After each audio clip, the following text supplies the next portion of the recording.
Welcome to the Remember Who You Are podcast, where we discuss powerful and transformative plant medicine experiences. I'm your host, Ruger Abear. I run Mexisoul, a plant medicine retreat center in Mexico. And today I'm here with DJ. DJ is the host of his own podcast called What's Up with DJ. It's a space where he explores topics that spark curiosity, nurture spirituality, and encourage personal growth.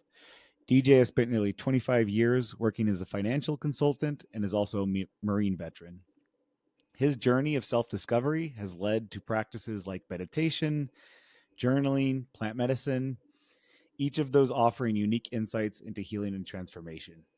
DJ's approach is both thoughtful and courageous, rooted in a desire to understand himself and the world more deeply. DJ is also the author of the upcoming book, Creative Living, 10 Tenets to Awaken Your Divine Power, where he shares insights and tools to help others embrace their journey to self-discovery, and also details many of his own experiences and the lessons he's learned that have influenced how he sees himself in the world, deepening his compassion and sense of connection. So, is there anything you'd like to add on that, DJ? It's a lot. Thank you for reading that. I really appreciate it. Sure. So, for this podcast, we're going to be talking about powerful plant medicine experiences and how they impacted you and some of their transformative effects. But before we get into that, what I like to do is talk about what led you to plant medicine in the first place. So I think maybe 10 years or more, I saw a documentary about ayahuasca, and I don't know, I just, I'm into spiritual things anyway, so I'm always watching spiritual documentaries. So this was just another one that I was watching. And oh, it's interesting. So I just, didn't think about it any longer. And then as years went by, I began to research other psychedelics, and and then eventually I had the opportunity to go. There are things, the twists and turns that happened between me first learning about ayahuasca and me actually being at an ayahuasca retreat, but the initial way I discovered about psychedelics, ayahuasca, just through documentaries. So, was this more of like a desire to explore yourself further? Where did the intention to come and do a retreat come from? So I first wanted to come, I think before COVID. Yeah, before COVID, I wanted to come, and I was looking to go to Peru for a ayahuasca retreat there, and then the world shut down, so we Right. couldn't do that.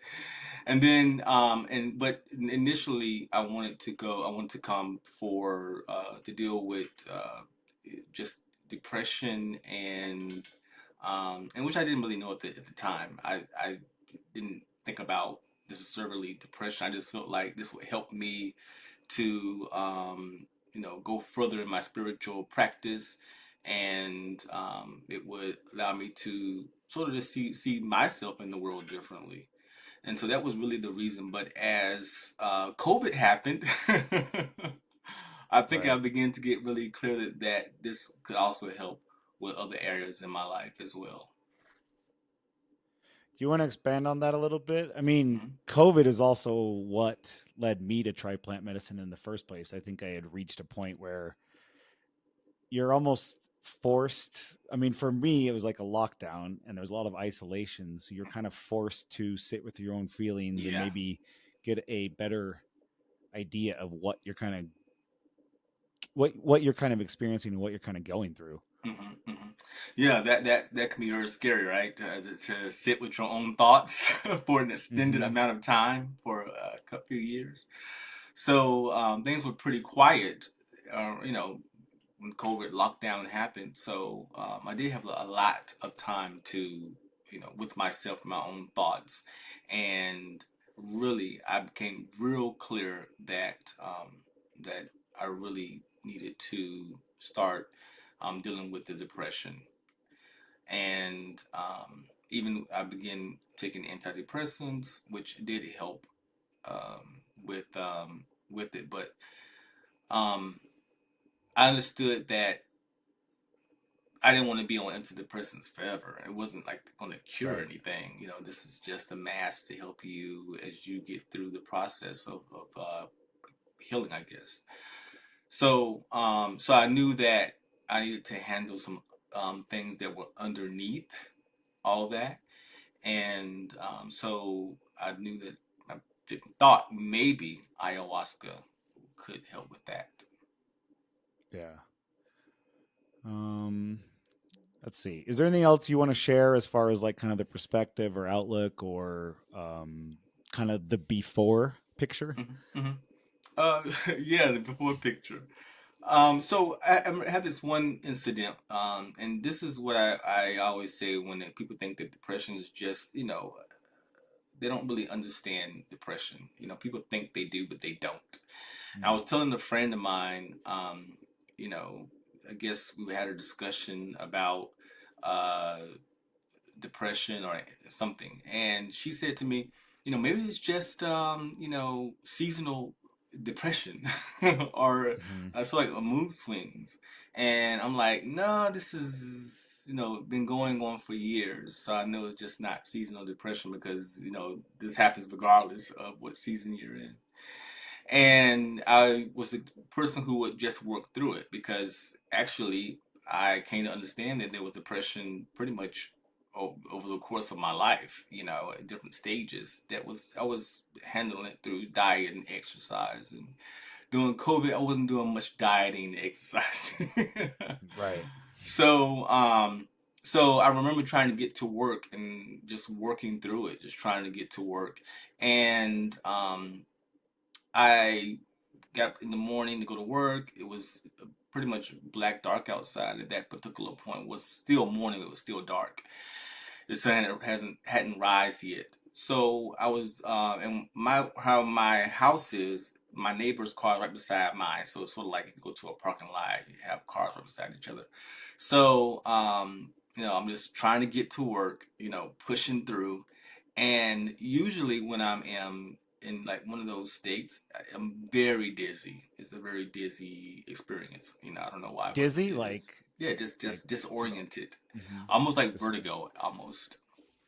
And so I am, trying to get to work, and I felt a bump happen, but it was like I'm trying to get to work, so it didn't seem like it wasn't loud or anything. So I just, backed up and continued to work, to on to work. And so when I got back that evening, my neighbor was outside. He said, "Did you, hear a bump or a noise when you were leaving this morning?" And I said, "Yeah, I did, but I don't know what it was." He said, "Well, there's a dent in your neighbor's car. I guess she's on the other side, and she had parked beside my car." And I really couldn't deny that I had the car because the car I had at the time was blue and her car was brown. And I had brown paint on my car and she had blue paint on her car. Mm-hmm. So it was pretty evident that I did. So I began to see that this actually is dangerous, to be in this state of mind and try and just push through it. So I had to realize that I'm having those kinds of more. This is before antidepressants, but when I'm having these kinds, I have to just stop and just wait, and for it to I may get to work that day, I may not. Right. So that's what I had to understand in terms of this condition that what comes along with it. So um, once you understand that it can be dangerous when you're inside of a vehicle and you're operating a vehicle and you're still and you're just trying to get somewhere and you're trying to push through it, maybe not pushing through it is the appropriate thing to do. So that's one of the experiences that I had.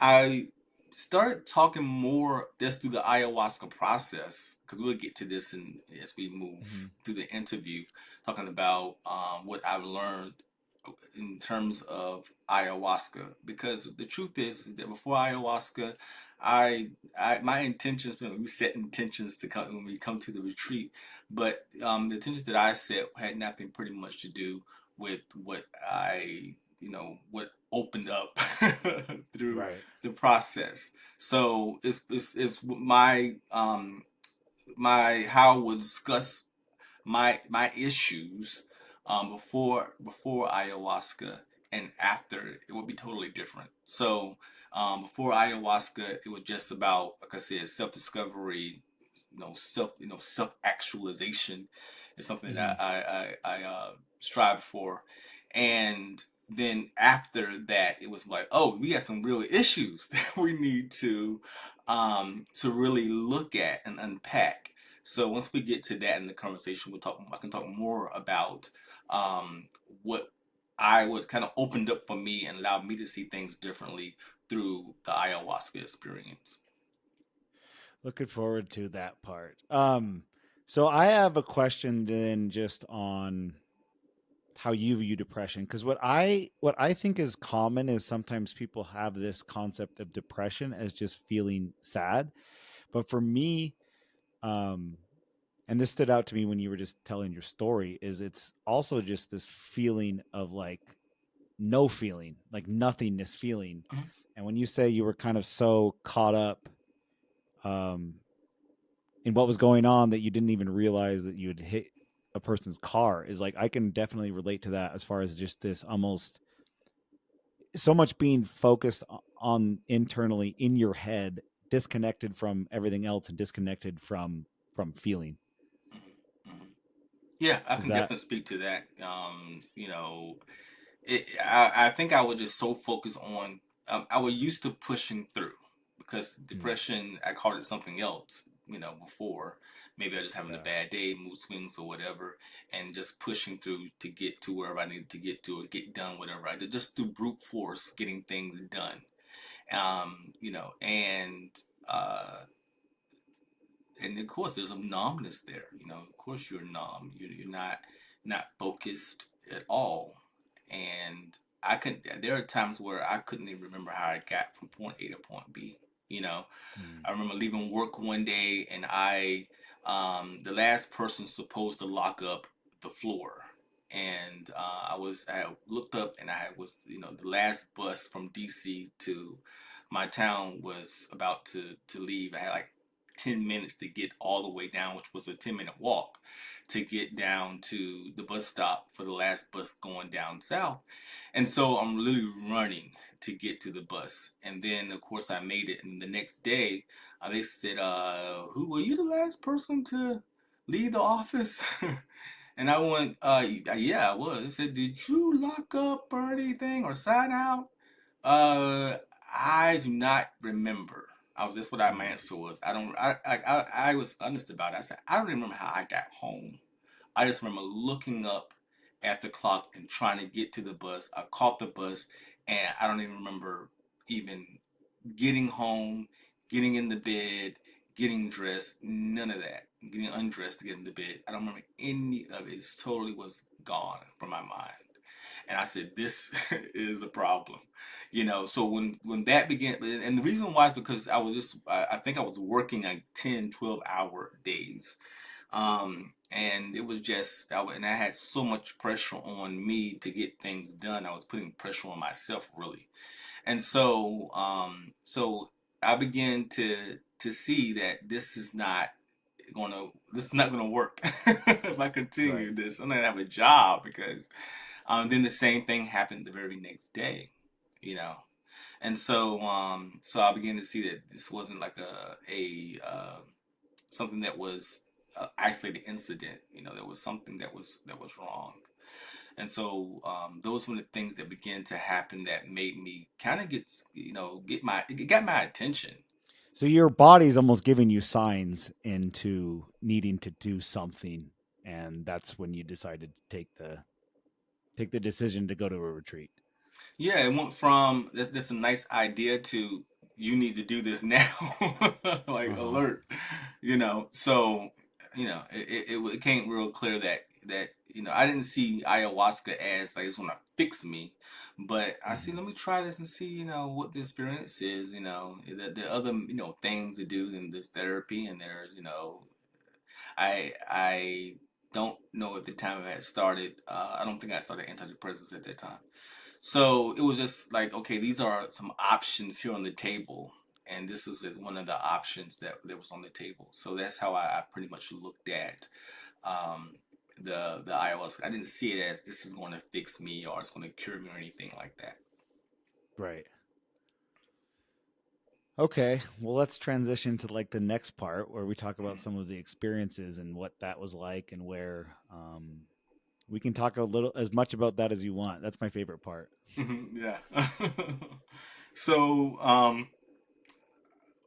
the first no the first ayahuasca experience is always different. But I want to talk a little about how I found Mexisoul first. Sure, So, because I am a Mexisoul alumni.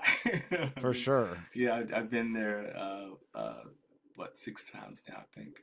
So I must really enjoy it. And I always say it's about peeling more of the onion away, you know. Hmm. And so I decided that I was going to go to ayahuasca retreat, and Peru was out of the question because now after COVID, so many things that changed in terms of prices and maneuvering to get to Peru. So I looked at some of the places that offer ayahuasca in the States, and I didn't like what I saw there. Places were closing down. It wasn't like um, a clear schedule or what was what's going to happen. I didn't want any surprises, so or at Right, least less surprises I can get, and I just wasn't getting any good information from anything that I was seeing in the States. So I went to a retreat guru and I put in like the closest ones to me, ayahuasca retreats, and I saw one that was in Mexico. I said, "Oh, I never thought about Mexico doing ayahuasca in Mexico. Maybe they have some peyote retreats there or something, and And then I said, "Oh well, they got ayahuasca here." And then as I can look at put in, you put in like, do I want ayahuasca? Do I want this? Do I want that? And um, and so I just put in ayahuasca. But when I looked at you guys's your sort of your agenda, I said, "Oh wow, you have all these other things that that are included as well." So, so it was a clear yes because of the vicinity of getting there a lot sooner and a lot easier and cost effectively right. than getting to Peru. And also, it was just it seemed like it was checking all the boxes. Right. Well, I'm really glad you made it and made that decision. Yeah, me too. Because usually I always say, I think I said this to you when I first got to Mexico. So I said, usually, when I do something out of the ordinary, the first time everything goes wrong or I don't like it, or and then you have to try it again and try it again and try it again, and then finally, like Goldilocks, like this is the right one.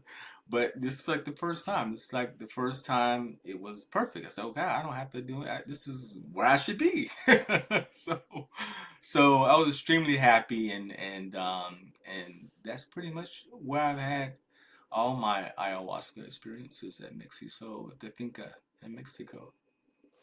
Yeah, and I'm honored too to just be able to have that space available for you to come and um, feel comfortable and feel safe enough with us that you keep coming back to.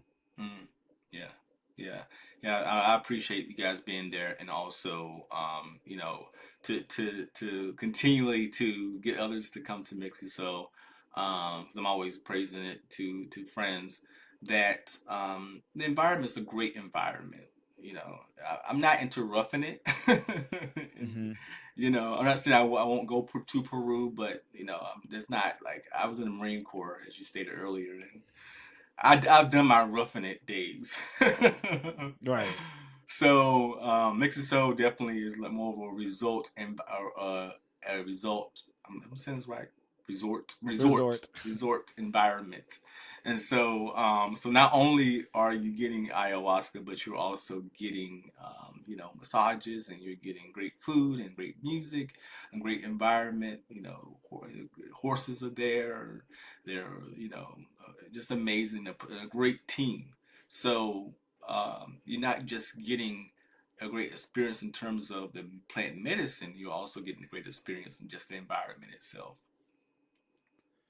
We try to make sure it's not too comfortable for people though too as well. Yeah. Yeah, well, it definitely is a great environment to be in. And you look at, being in the middle of the jungle, there's like a key difference. Yeah. Well, and I'm sure we'll get into this too, but I mean, most people's experience with ayahuasca with plant medicine is not a comfortable experience. So, No, you know, no, we no. kind of do our best to balance Uh, those things out. yeah, yeah. Well, you're going to be purging and throwing up in a bucket, then, do you want to be in the middle of the jungle or do you want to be in a very nice maloka? So, it's a. I think both environments are great. I only have experienced Mexisoul in terms of ayahuasca retreats. Like I said, probably will take a trip to Peru with some of the staff of Mexisoul. So I'm looking forward to that too. Awesome. Me too. Well, I am really looking forward to just hearing about some of your experiences. Hmm. Yeah. I know sometimes it's because of the fact that there are uncomfortable and difficult, it's not always the most pleasant thing to talk about, but I think that's one of the most important parts too, is because you get a very good varying perspective on just plant medicine in general. Sometimes I find a lot of value in hearing about the challenging ones. For the ones for me, it's like I've had some really challenging experiences, and I've also had the ones where it's just like I'm awesome, you're awesome, everyone's awesome, let's go. Yeah. Well, I've had more of the extremes in terms Yeah, of ayahuasca experiences. I don't regret any of them. I won't say I enjoyed all the ups and downs of being, in the ayahuasca, having ayahuasca, the ceremony lasts for hours, yeah, and for me, I usually I start experiencing some effects of it within 30 minutes of after the first cup, and typically the dosage doesn't really matter. I've had one cup and it's lasted all night, and or I had three cups and it lasted the same amount of time as one cup. So so the dosage really didn't matter, but for me, well, for my first ayahuasca experience, you were there beside me. I think you were sitting beside me or laying beside me. Well, you were sitting beside me. I was probably the one laying down. And the shaman Umberto asked us to come up. We did the whole ceremony. The ceremony starts with him talking, and because I don't want to just say we just get into a room, start drinking ayahuasca. There's a right. ceremony that's taking place here. Ritual. It's a ritual that takes place, and things that we do before we actually have that first cup of ayahuasca. So once we did that, and we had the cup of ayahuasca, and everyone has a cup, and then we all lay down, and pretty much lights go out, and then maybe 30 minutes or an hour, that's when the purge and the sounds of people throwing up are happening. And I didn't have any experiences. The only thing that was happening for me was when I closed my eyes, it looked as though I was in the middle of a desert, and so it's kind of weird. Like I open my eyes and I see I'm in Maloka, and then when I shut my eyes, I'm in the middle of a desert. So just laying there in the middle of the desert, and so I'm like, this is kind of freaky. I don't really know what's going. This is real, or I knew it wasn't real, but I just didn't understand why when I closed my eyes this was happening. And then maybe after 40 minutes, 45 minutes or an hour, we're not, I don't know what time it was because I don't have a watch or a clock in there. So I'm assuming it was 45 minutes or an hour. Umberto the shaman said, who wants a second cup? So I went to get the second cup, and then maybe 5 or 10 minutes, I felt as though I was going to throw up. And something within me said, when you throw up, that's when the horses are going to leave the stable. And I did. I threw up, and hardly nothing came out. but it was more so me just purging and retching, and then Ener- that. energetic, energetic. Yes, that's what I do believe. I believe even though nothing's coming out of your mouth, but I believe that still things are being released, through the retching. And so I began to see all these different colors and the geometric shapes and all that stuff that people always talk about when they are talking about their ayahuasca experience. And then that uh, and seeing that made me even sicker. Hmm. so um, so I think after that I was in a room of people, like a party that was going on, and um, I would focus in on certain people, what they were wearing. Like if one was wearing like jewelry, I would the jewelry would like really shine, or if someone wearing a necklace or anything that was shiny, it would just become shinier and almost a geometric shape, you know. So I'm seeing that, and all of a sudden, um, I'm just like shaking, and I'm just like, Hmm. what the hell is going on? I'm just shaking, shaking, shaking, shaking, shaking, and then all of a sudden, I'm like, I think I'm having an orgasm. It's a fun And party. yeah, it's a fun party. And so and this just continued on and on and on and on. It just didn't stop. I don't know how long this lasted. I don't know if it lasted 30 minutes or an hour, but it was just so I wasn't like erect or anything like that. But it was just a ongoing orgasm. And this sounds great. Probably people think this sounds wonderful. Maybe a 15, 30-second orgasm, or maybe a minute, if it was possible. But no, you do not want a 30-minute or hour orgasm. It's not fun in front of a room full of people. And So I have a yeah, quick question. So was this something that actually felt pleasurable or overwhelming or it felt embarrassing.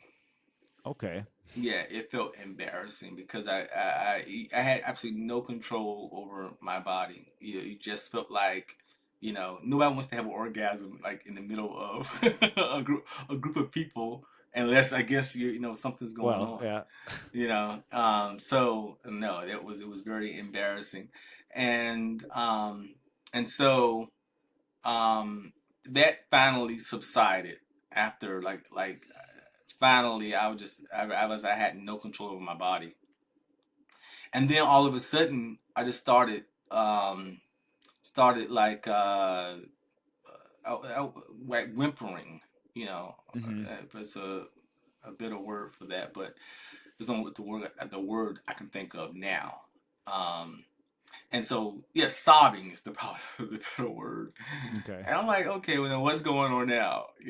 And so I started to sob. So I'm like, okay, this is not going to go down. I'm not going to be sitting here crying and sobbing, in this environment.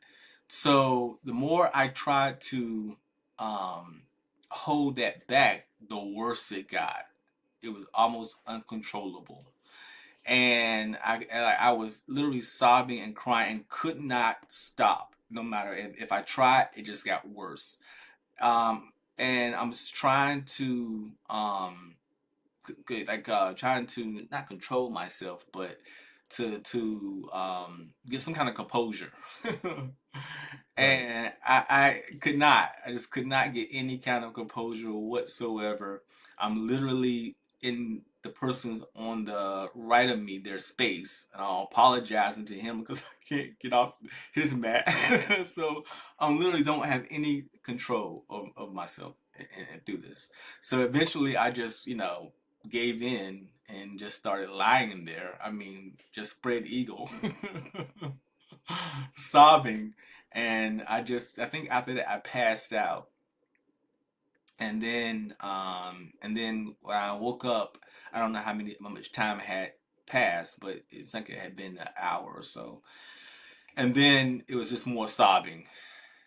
And And for me, it's really weird, but for some reason when I'm like doing psychedelic, it's almost like my motor skills are just different. Hmm. Like I'm having trouble walking. I'm dizzy, and and thank God for your staff to help me through to the bathroom.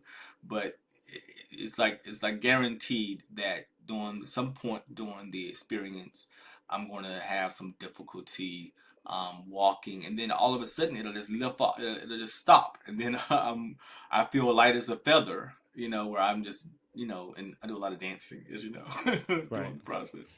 So, but back to the story. So, so that's happened, and then so I finally woke up.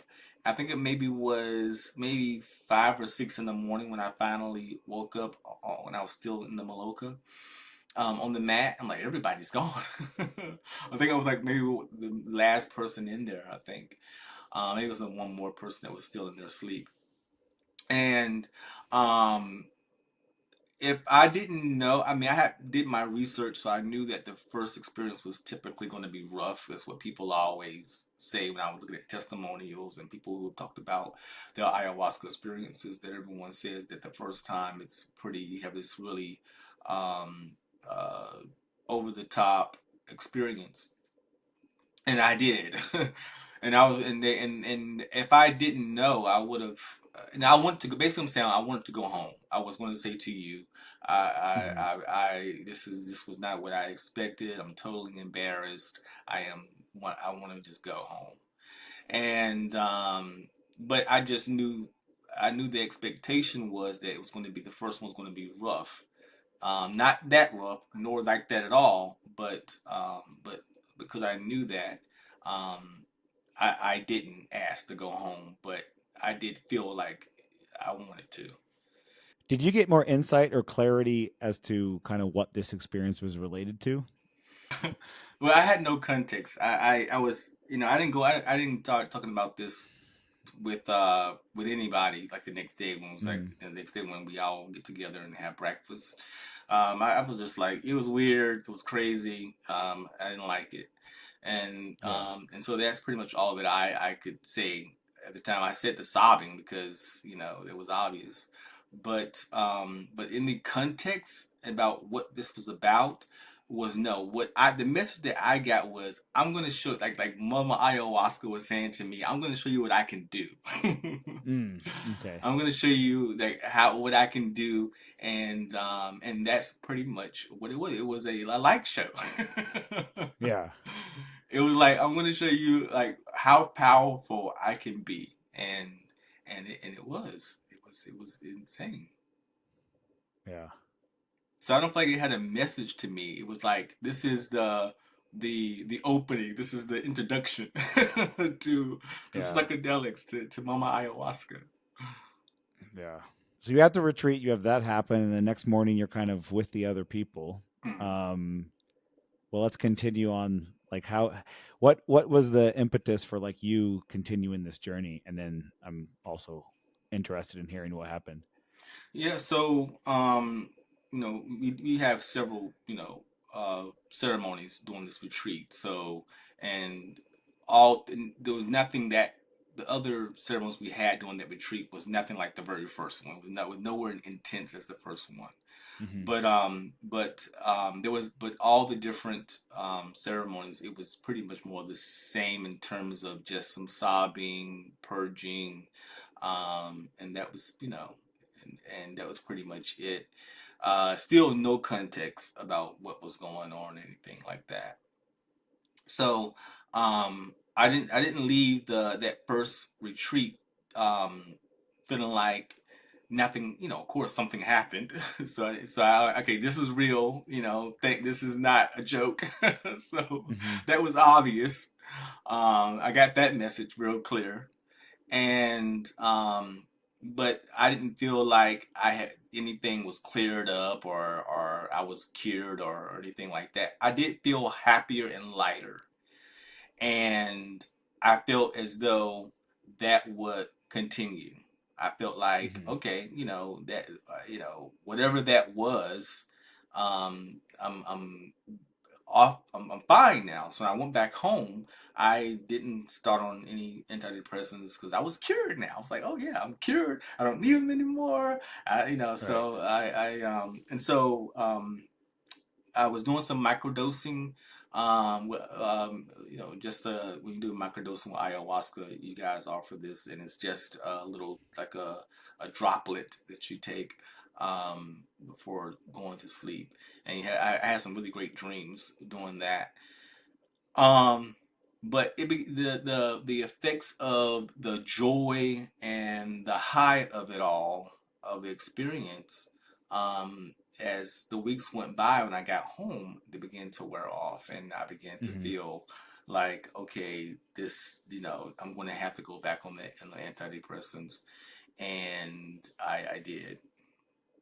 And but I knew, even at the end of the first retreat, that I was going to be back, that there was still sort of unfinished business. And I knew at that time too that psychedelics and plant medicine would be a part of my life for, for the rest of my life. It wasn't going to be a one shot thing. It was going to be something that was going to be a part of my life for now on, to some degree.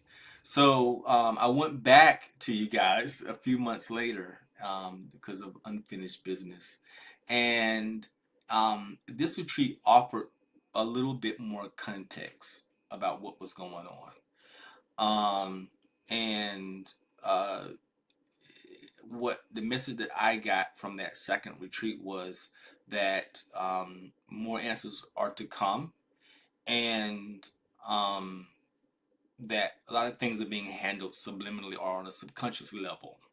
Hmm. So don't worry about understanding from a conscious level about what's happening or what is happening, or trying to make sense out of it, or getting some kind of context, or all that stuff.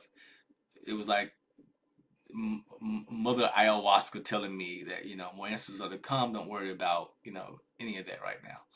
And so I'm like, okay, all right, well, that's it. So, um, I think it wasn't until my fourth retreat that I felt like it was a really profound message happened, and I was on a third cup of ayahuasca, and I won't go into all the details of this. Share what you just feel comfortable sharing. Yeah. Well, I there is no secret in my family that my parents had a very volatile relationship when I was Hmm. very young, and there's a lot of domestic violence. So, and I'm very aware of that. You know, so that was never like an issue for me. Like, okay, I that happened. I got through it. We're all better now, and I have a great relationship with my parents, and they're much better people now. And Hmm. so it was like all that. I don't have to, that's not really an issue, you know. But during that particular uh, ceremony, she was saying, "This is now." She's actually talking to me. I'm actually getting words. So, and she's like saying to me, "This is a problem, and you're angry about it, and you're pissed off, and you need to deal with it. And really, a lot of your depression and other issues, this is the root of it." Hmm. So I got that real loud and clear. Um, so I did go back to my parents to have a discussion about it. But I didn't really try to, point the finger, or try to demonize them in any kind of way. But we did talk about it or whatever. And they just said, it happened, and, you know, um, nothing we can do about it now. And so, but only thing that Mother Ayahuasca was telling me that I had to do was have a discussion about it. That was it, not to poke Yeah. or anything like that. So that was on like the fourth retreat.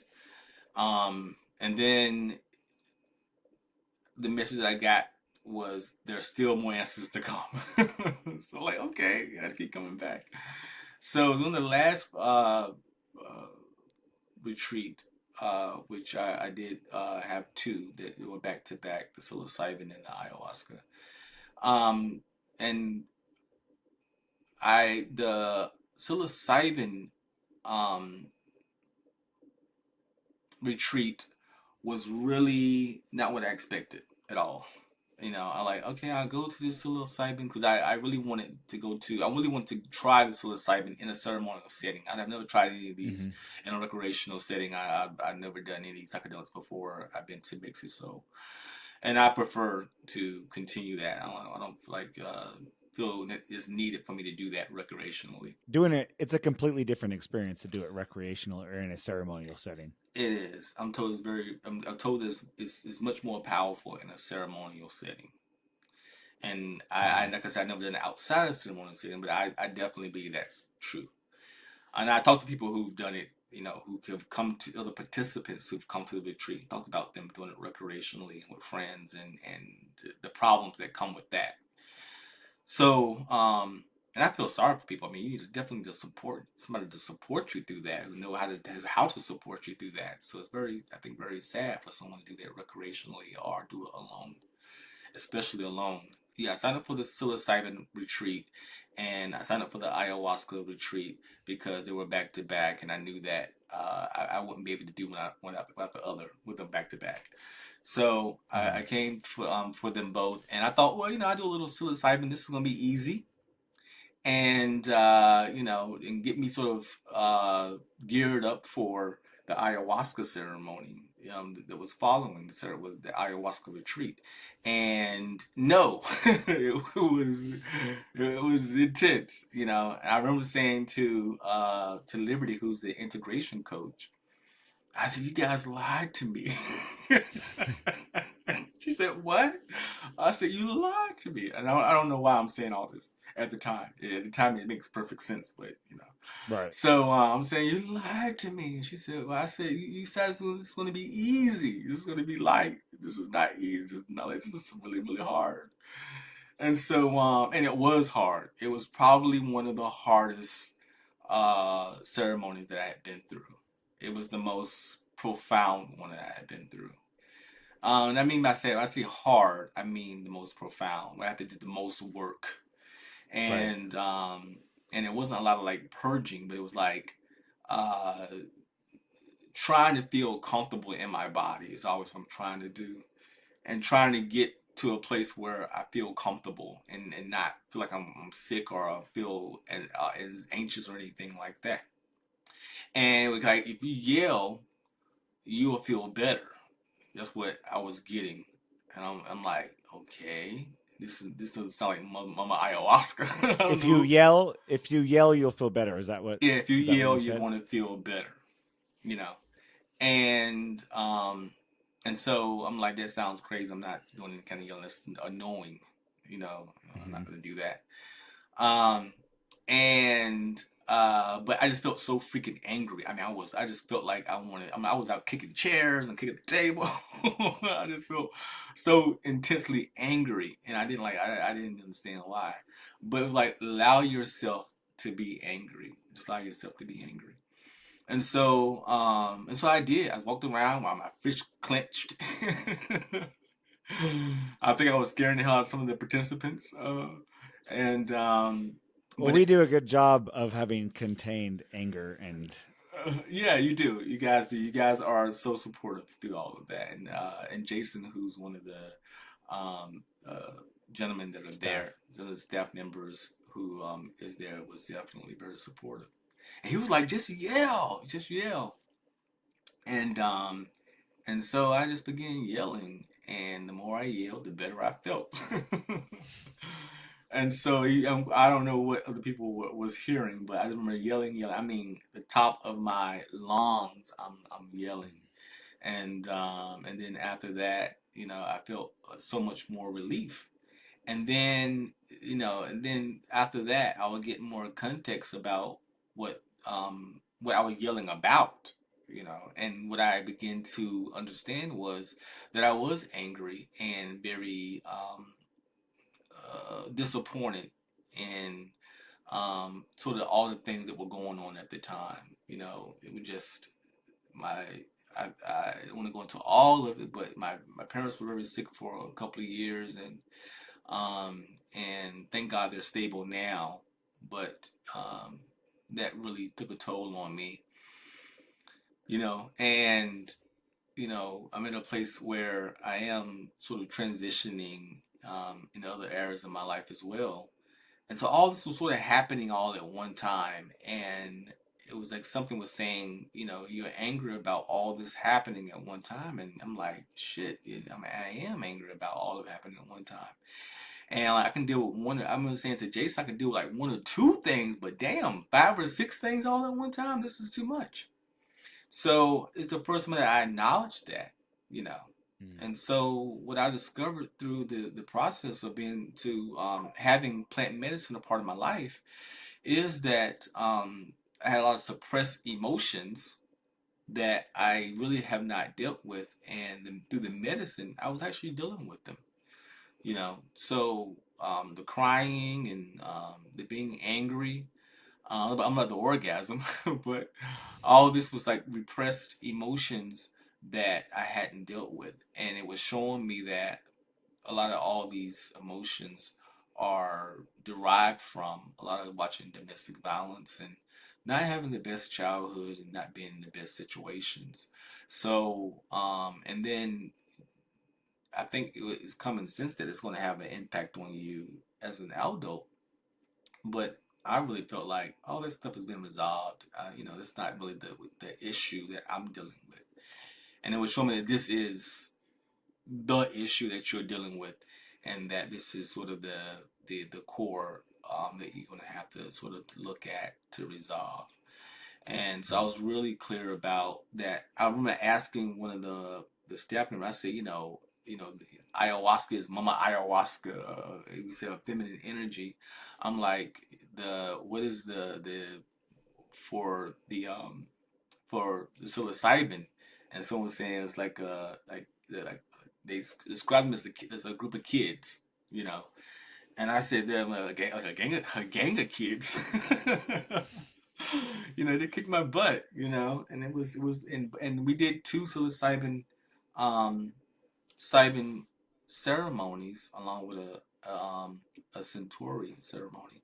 But the second one was just as hard as the first one. It wasn't as hard as the first one, but it was still a lot of yelling and a lot of being angry. And so I understand that I can definitely feel the difference in the energy of the psilocybin versus the ayahuasca. The ayahuasca is a more loving, sort of, for me. I'm not saying for anyone who does ayahuasca, tries ayahuasca, it's going to be your experience. But for me, with ayahuasca, it's more like a wave of difficulty sometimes, and then there's this wave of just elation and bliss, and maybe Mm. the this feeling of just disgust or of anger or sorrow. All these things happen for like 30 minutes, and then there's like 30 minutes of just total bliss, and this is happening through the course of the night, for sometimes it lasts for 6 to 8 hours. With the psilocybin, it was just nonstop. It was like for the whole time there was like just intense. It would not stop. And then at the very end, I got that same elation and bliss that I usually get throughout the ayahuasca experience. So I definitely saw how it affects me and the differences in the energy. Well, I'm also guessing too, like in order to get to that bliss, this is probably a long time building too, where it was just dealing with those repressed emotions and feeling some of those anger and other emotions similar to that. Mm-hmm. Mm-hmm. Yeah, I that's what to me has been the greatest benefit from that's why I've been back so many times. Because in my normal life I don't do a lot of sobbing. Yeah. Before that, I didn't even understand why people like I can cry, but why I need to sob, you know. So that was odd, and for me to be sobbing literally, and um, so that was something new. But what I think I've gotten the most out of the plant medicine experience has been looking at um, repressed emotions and being fine with them being expressed. And I'm in a safe environment because I'm there in Mexisoul with people who are amazing. They help you through it because you don't want to be doing that in out in public. You don't want to be pulled over. I mean, they're Probably right. you know, things can go really wrong. If you don't really handle that stuff, and it has. I mean, I've had some really some moments. I remember one moment some years ago. I was at a gas station, and I don't remember what happened, but I think something happened where out at the gas station something didn't go through. I think the uh, the card didn't work when I was paying for the I don't know what, but I went inside of the store to I guess to talk to the person behind the glass window who's the cashier or whatever. And this is Washington D.C., so usually these gas stations have a whole glass partition that they're behind. And I don't know what he said. I can't remember what he said to me, but before I left there, I was literally banging on his window, like banging, like literally, like trying to break the window. Okay, it's interesting to kind of tie this back to from what you told me in your first ceremony to now, because what happens is our first three chakras are our base chakras, and they have a lot of our energy that is related to our base needs and our base desires. So there's food, water, shelter. Another one of them is sex, and then it's also connected to this feeling of safety. And kind of what you had told me just about your childhood is there was probably an environment where you didn't feel safe to feel, and so those things are stored from like the very beginning of childhood, and they're also just um, repressed, and they're all connected because the same energy with sex is also related to like creativity, which is also related to a feeling of trust and safety. So it's probably where that first ceremony came from too, as well, of where that release of energy coming out from basically a feeling of not feeling safe as a child. Mm-hmm. Yeah, I mean, your parents are supposed to protect you, and make you feel like you're safe. And those people are the ones that are are showing you that okay, this is not a safe environment. Then yeah, I think that and this is the formidable years of your life. Mm-hmm. And so yeah, I definitely agree with that analysis. And I know, yeah, I never felt safe as a kid. And uh, and I remember, I think when it comes to kids, if they don't feel safe, they see that my parents can't handle their own issues. You don't bring your issues to them, because I rarely Right. ever, if I had an issue at school or with any other peers, I never discussed it with my parents, like because my natural inclination was you can't handle your own issues. How are you going to handle my issues? Yeah. So yeah, so you do begin to make these sort of connection points as a child that sort of stick with you as an adult that are unresolved. Well, so I think overall, if you could boil this down into one message, it was like feel your feelings. Yeah, feel your feelings. Um, you know, it's still we're still pulling back layers of the onion. It's Yeah. still, as I was saying, ayahuasca, plant medicine would be a part of my life. As I see it now, forever. So I think there's always more of the onion to pull back, and getting the information that I've been getting about what the message, I could go more deeply into all the messages that I've gotten and trying to implement them are not easy, because you have to trust and you have to get rid of your own fears that are not necessary, but I do. I've been given messages that I need to do some changes in my life, make changes in my life, and I'm still working to make those changes. So the medicine has given me very clear direction as I've been to more. I've been through more ceremonies that I and understand sort of the tapestry, because I think as you do it more, you sort of get somewhat of an idea of sort of how to navigate it a little bit. Not saying that I can expect anything, because it's all kinds of twists and turns and curveballs.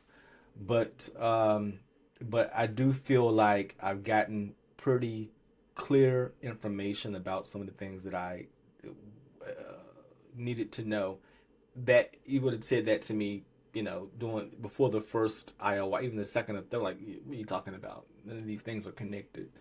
But I do see how they're connected, and I've been given specific information of the changes that need to happen in my life, and I'm still working to make those changes.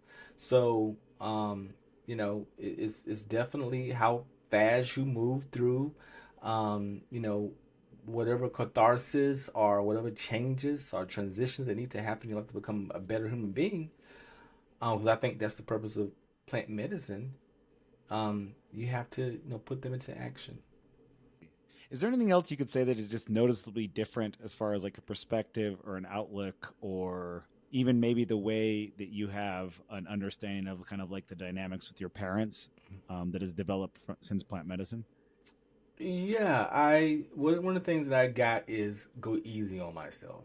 That's the message that I've gotten. That rushing to get this goal and meet that goal and make this goal is not going to make you any happier than you are right now. Because I'm a very goal oriented person, but it's like, if you get to this goal tomorrow or next year, you're going to feel the same regardless. So Mm-hmm. go easy on yourself. So when I am pushing myself to get things done, I sometimes take a breath and sit back and say, you know what? That's not important right now. This other thing is more important. So I've gotten that, because I'm like, why haven't this happened? And why hasn't that happened? And why hasn't this happened? It's supposed to happen. And that's supposed to happen, and so forth. And it's like, yeah, but if it happens or it doesn't happen, it's okay, you know. And so, and being comfortable with that, because before plant medicine, that wouldn't have been an answer that I would accept at all. But now I can receive that that regardless of something getting done or not getting done, you're going to feel the same afterwards anyway. Getting that thing done is not going to change anything. So those are the messages that I've gotten from plant medicine, and the view that I have now about it. It's a tool. It's a tool to help you get a better understanding of yourself. That's what I see it as, and sort of a way to guide, because I think that we get, for me, I definitely get sidetracked with all the external things going on in my life, that I get pulled away from sort of the self mission that we all sort of have to be doing.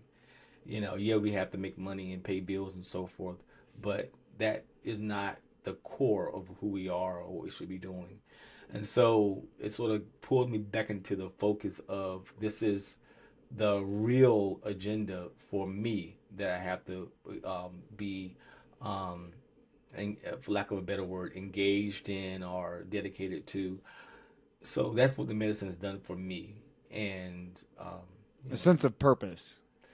yeah, I had a sense of I had a sense of purpose before, but it's like, this is what you have to be doing. Like the A, B, C, D. Like, this is what you need to be doing to, if you want to feel whole, if you want to be not depressed, if you want to be on the trajectory of your life. I mean, living a purposeful life is just living is just been a purposeful life. But the question is that, are you fully whole in that?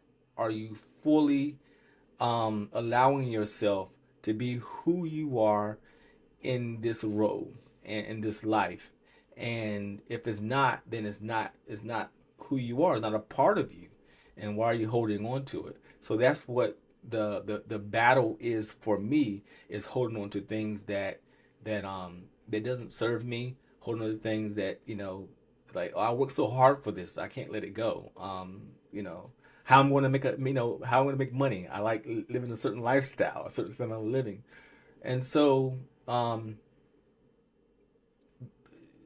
letting those things go and saying that what's more important is my purpose, true, like you were saying early, but not just living a life of purpose in terms of whatever you're doing, but definitely being on the right track is, I think, is a little bit more specific for me. Because I do feel like I always had a purposeful life. It just wasn't the right life. It just wasn't. It just wasn't. I wasn't standing in it like I think I could be, as I transition towards a more fulfilling life. And so I think if that all makes sense, it probably doesn't, but that's my. No, beautiful. I think you even mentioned the name "Remember Who You Are" in that analogy. So perfect. Oh, okay, okay. So definitely my experience with Mexisoul, when I'm there, is definitely, I feel safe is one of the words that I use. Um, I hate to see it end. It's like when we did that, after that last ceremony, it's like, it's coming to an end, because it's such a wonderful environment, and the volunteers there are amazing. The staff there is amazing. The food is amazing. The music during the ceremonies is amazing. It's really, and I talked to other participants who are there for the first time. The first couple of days, like, I don't know, but then after that second, after that first or second ceremony, like, oh my God, this is amazing. This place is absolutely amazing. So a lot of people fall in love with Mexico and the environment at the finca. Definitely after just when you first arrive, or at some point during the middle of the retreat, you just fall in love with this place, because it just has such a dynamic spirit. The owner of the finca, she's a very spiritual person as well, and she definitely believes in self improvement and self development, and your to continue working on your spiritual self. She's built this place around those tenets. So you're not in a place where somebody is just building things because they think it's pretty. She's building because it definitely has some type of meaning in her own personal life, because she's a spiritual person as well. So Yeah. I appreciate that, because you asked a question, like, why is this here? It's a reason why she built this and the way it's built, and why there's significance around it. So I was really impressed when she was explaining the Oracle, which is a beautiful place that we have one ceremony, and also, of course, the Maloka, and there's a significance even behind that. So I'm amazed at that, because I think that that's beautiful when you go to a place and it's there and there's significance behind the environment that you're in. Well, DJ, the purpose of the podcast was to discuss the plant medicine experiences, but I love that you feel safe and comfortable enough to also give us a pretty glowing endorsement of the retreats too. Yeah, man, you can't be, it's sometimes you can't toot your own horn in certain environments, but so you have someone do it for you. Sure. So, All right. Well, final thing is just I like to ask everyone this question: is what would you say to anybody who's kind of considering plant medicine? I always say to people when I'm talking about plant medicine, is it's not for everybody. It's for Mm-hmm. everybody, not for everybody. I think it may be for a person at some phase in their life, but maybe at the phase in their life right now, they're not. It's not ready. It's not for them right now, and that's okay. But the person who is interested, if it's just for curiosity, or you do think that it's going to heal you, I think that's not a bad thing to believe. Once you get there, I think it gives you solutions to what it really can do for you, which is still amazing. I think it's worth uh, learning about psychedelics, about what they do, how they help us. I think that's important, and not only um, uh, utilizing the medicine, but understanding the medicine and understanding how it works. There's a science behind it, so I think that it's important to do your research and learn about what these this plant medicine, like, where does it come from? There's I know bufo. There's a Sonoran desert frog. That's what's and the shaman is doing before he gives us this medicine. He explains to us a little bit about the medicine. So not only, I think, if you're interested in participating in taking the medicine, I think it's great. But also, I think that you should do your research and understand how this medicine changes lives. All right. Thank you so much, DJ. Thanks for sharing your story. I'm going to have the information in the comments below just about your podcast, your upcoming book. And then for anybody that is interested in plant medicine, please check out Mexisoul Retreats. And I'm happy to have a phone call with anyone who's interested. Yeah.